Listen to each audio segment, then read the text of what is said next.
O assunto é espinhoso porque os Estados Unidos estão ameaçando aumentar mais os juros e aí isso acaba refletindo nas economias emergentes, né? Com os juros mais altos lá nos Estados Unidos, uma economia extremamente sólida e confiável.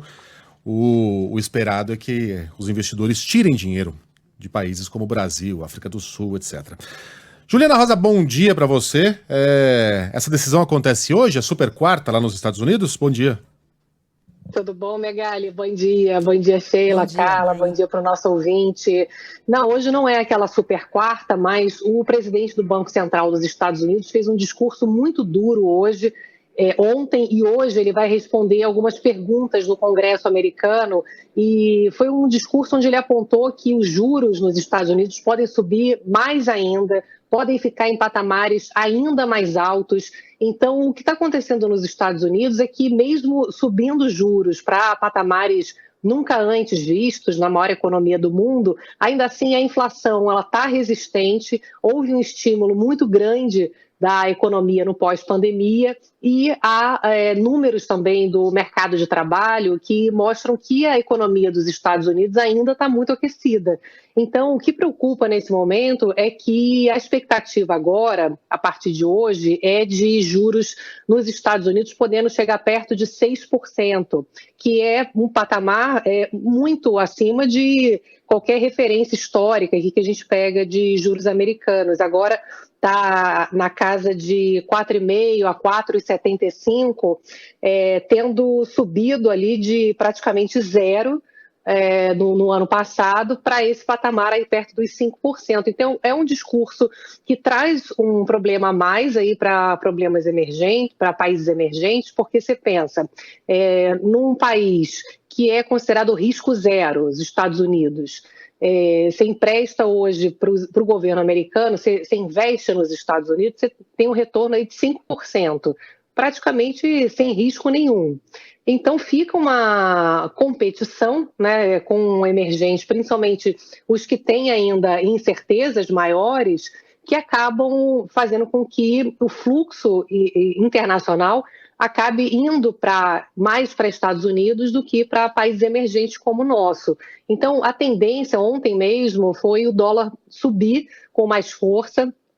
Ontem fechou perto de 5,20, R$ 5,20, por conta dessa pressão que é internacional, mas que também aqui acaba colocando mais pressão na necessidade do Brasil estar com a casa arrumada para que a gente possa não sofrer tanto. Ontem mesmo, que a gente percebeu ali perto do fechamento ali já do dia do mercado, é que o dólar nem subiu tanto quanto à média mundial, porque tem a perspectiva de que o governo Lula apresente em breve as novas regras fiscais e que isso vai ser um compromisso oficial de que a dívida do Brasil tem um plano para que a dívida se estabilize ao longo dos anos. E isso vai trazer confiança, vai fortalecer a nossa moeda. Então, vai minimizar os efeitos da valorização do dólar sobre o real. Então, vai minimizar os impactos, inclusive aqui na nossa inflação.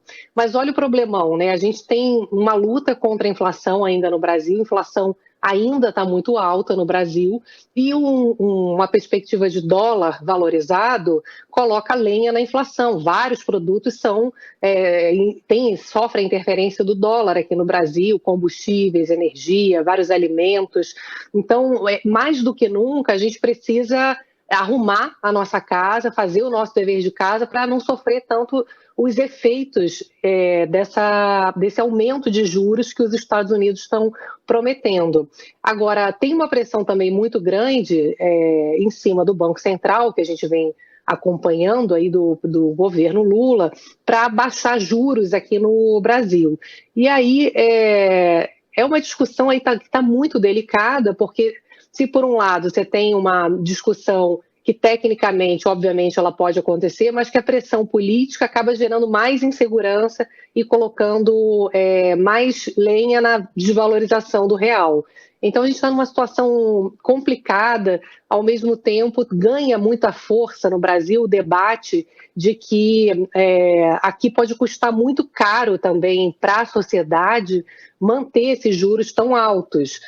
Ontem mesmo um relatório de um fundo que é super grande aqui no Brasil, o Fundo Verde, divulgou um relatório dizendo que é incipiente, mas que a crise de crédito no Brasil, que a gente vem conversando aqui, os bancos estão emprestando menos, né? E está todo mundo endividado, as pessoas não conseguem acesso a crédito. Desde o caso Americanas, piorou muito, os juros estão muito caros, se a gente vai pedir crédito bancário, quando consegue aprovação do crédito. Então, tem essa discussão grande também de que esse juro muito alto também pode desencadear, você vê, já começa a sair uns sinais de alerta de uma crise maior de crédito, e aí podemos ter um problema mais sério, inclusive risco de recessão. Então, a gente vive um momento tão complexo, né, no Brasil, no mundo, a casa está tão desarrumada depois de pandemia, de guerra, que a sensação é que os parâmetros eles estão fora do lugar, né? Se perdeu, alguns mudaram para sempre, mudanças de comportamento, os cálculos matemáticos já não se prestam a responder outras questões atuais hoje.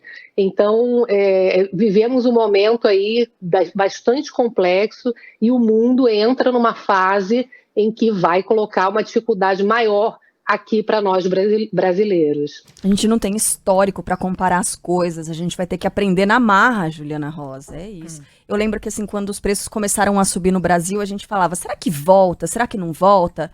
Não vai voltar. Certas coisas não vão voltar. Hiperinflação, acho que não. Não, eu digo assim, quando os preços subiram, eles atingiram um determinado patamar e eles não vão voltar. Sabe o que eles voltou? Não vão retroceder. O leite voltou. Voltou, mas e os carros? Não. Carro nunca mais, né? Essa indústria aí tá perdendo a mão. Porque não é possível. Carros que custavam 90 mil reais hoje estão sendo vendidos por 160.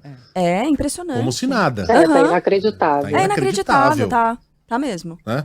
A gente teve também e preço mesmo de comida também, né? A gente vê que deu uma desacelerada, mas está tudo muito caro. Se você comparar os preços de itens básicos mesmo, tá tudo muito caro ainda. Então a gente realmente não sabe. Muita gente pergunta, vem cá, o dólar vai cair para patamares de antigamente, 4, 3. Não dá para imaginar esse momento mais, né? Então tá tudo muito desorganizado, né?